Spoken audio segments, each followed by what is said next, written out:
Sanctus, Sanctus, Sanctus Dominus Deus Sabaoth. Salam jumpa kembali saudara-saudariku yang terkasih dalam Tuhan kita Yesus Kristus. Salam sejahtera untuk kita semua.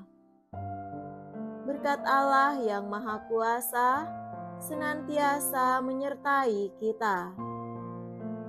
Marilah kita mendengarkan dan merenungkan bacaan-bacaan kitab suci hari Kamis tanggal 27 Maret tahun 2025. Dalam nama Bapa dan Putra dan Roh Kudus.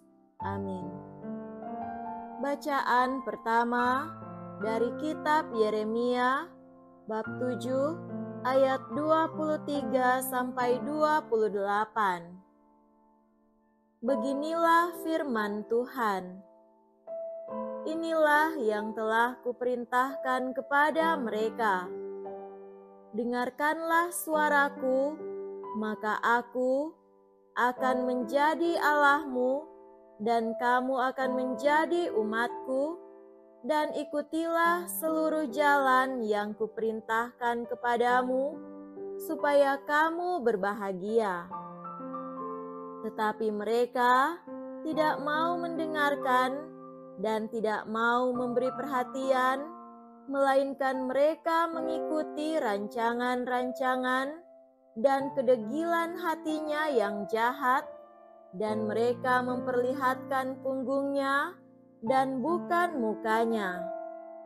Sejak nenek moyangmu keluar dari tanah Mesir, sampai waktu itu, aku mengutus kepada mereka hamba-hambaku, para nabi, hari demi hari, terus-menerus. Tetapi mereka tidak mau mendengarkan kepadaku dan tidak mau memberi perhatian. Malahan mereka menegarkan tengkuknya, berbuat lebih jahat daripada nenek moyang mereka. Sekalipun engkau mengatakan kepada mereka segala perkara ini, mereka tidak akan mendengarkan perkataanmu, dan sekalipun engkau berseru kepada mereka, mereka tidak akan menjawab engkau. Sebab itu, katakanlah kepada mereka, inilah bangsa yang tidak mau mendengarkan suara Tuhan, Allah mereka, dan yang tidak mau menerima pengajaran. Ketulusan mereka sudah lenyap, sudah musnah dari mulut mereka. Demikianlah sabda Tuhan. Syukur kepada Allah.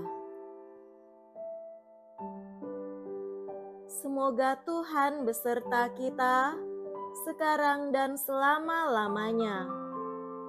Inilah Injil suci menurut Santo Lukas. Dimuliakanlah Tuhan. Injil Lukas bab 11 ayat 14 sampai 23. Sekali peristiwa, Yesus mengusir dari seseorang suatu setan yang membisukan.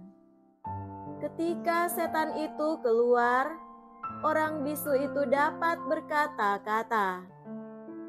Maka heranlah orang banyak. Tetapi ada di antara mereka yang berkata, ia mengusir setan dengan kuasa Beelzebul, penghulu setan. Ada pula yang meminta suatu tanda dari surga kepada Yesus untuk mencobai dia. Tetapi Yesus mengetahui pikiran mereka, lalu berkata, setiap kerajaan yang terpecah-pecah pasti binasa, dan setiap rumah tangga yang terpecah-pecah pasti runtuh. Jikalau iblis itu terbagi-bagi dan melawan dirinya sendiri, bagaimanakah kerajaannya dapat bertahan? Sebab kamu berkata bahwa aku mengusir setan dengan kuasa Beelzebul.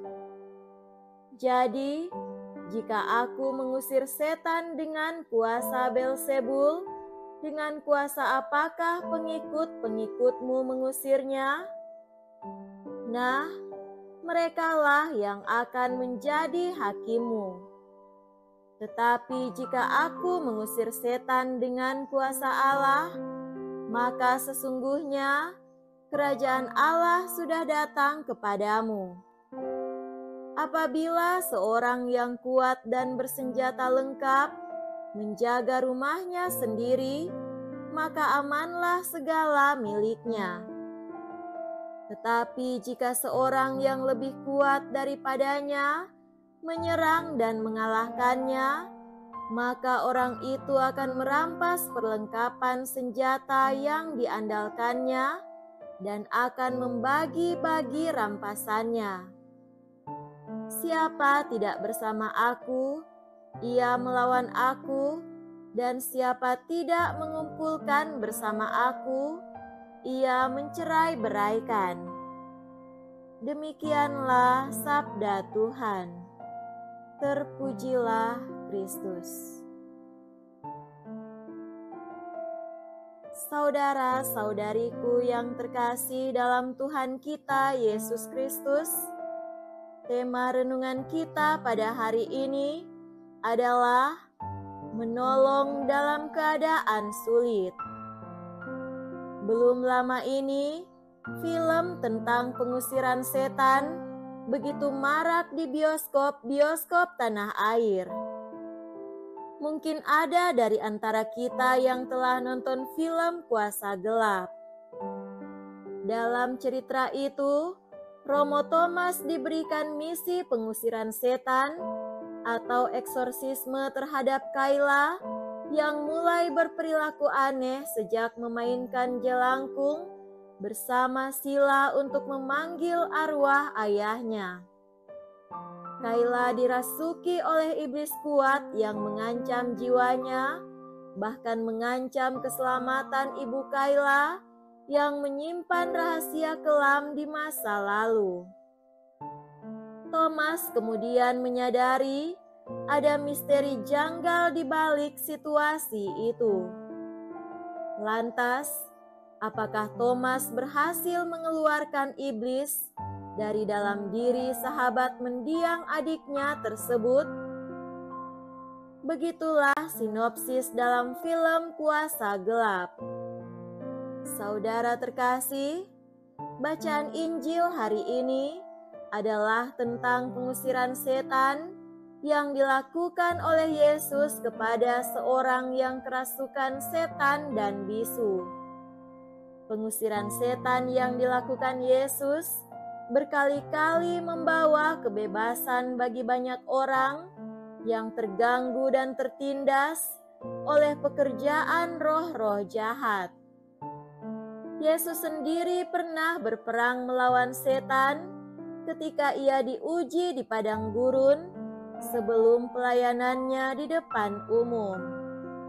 Ia mengalahkan si jahat melalui ketaatannya kepada kehendak Bapanya.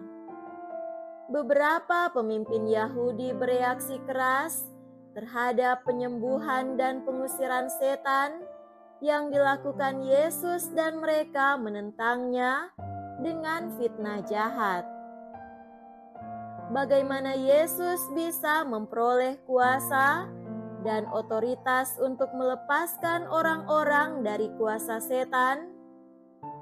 Bagi mereka, Yesus pasti bersekutu dengan setan. Mereka menganggap kuasanya berasal dari setan dan bukan dari Tuhan. Peristiwa pengusiran setan yang dilakukan Yesus merupakan kepedulian Allah yang besar terhadap orang yang menderita berbagai bentuk kelemahan, bahkan kerasukan setan. Meskipun orang Farisi mempertanyakan sumber kekuatan yang digunakannya, Yesus bertekad untuk menolong orang yang menderita itu. Barangkali inilah pesan Injil yang baik direnungkan, yaitu tekad kita untuk berbuat baik dan menolong mereka yang membutuhkan, meskipun banyak rintangan yang menghalangi jalan kita. Yesus ingin kita memiliki tekad yang kuat untuk mengikuti jalannya, bahkan sampai diejek karena perbuatan baik yang kita lakukan. Perbuatan baik dengan menolong orang, apalagi membebaskan orang dari penderitaan yang dialaminya, tentu akan membuatnya senang, dan sekaligus kita yang menolong juga merasa bahagia. Apakah ada orang yang tidak ingin bahagia? Pastinya tidak ada, sebab semua orang ingin bahagia. Bahkan orang rela melakukan apa saja untuk mendapatkan kebahagiaan. Hari ini lewat bacaan pertama dari kitab Nabi Yeremia, ditunjukkan satu cara yang amat sangat sederhana agar orang dapat bahagia. Akan tetapi, walau sangat sederhana, bukan berarti mudah untuk dilakukan.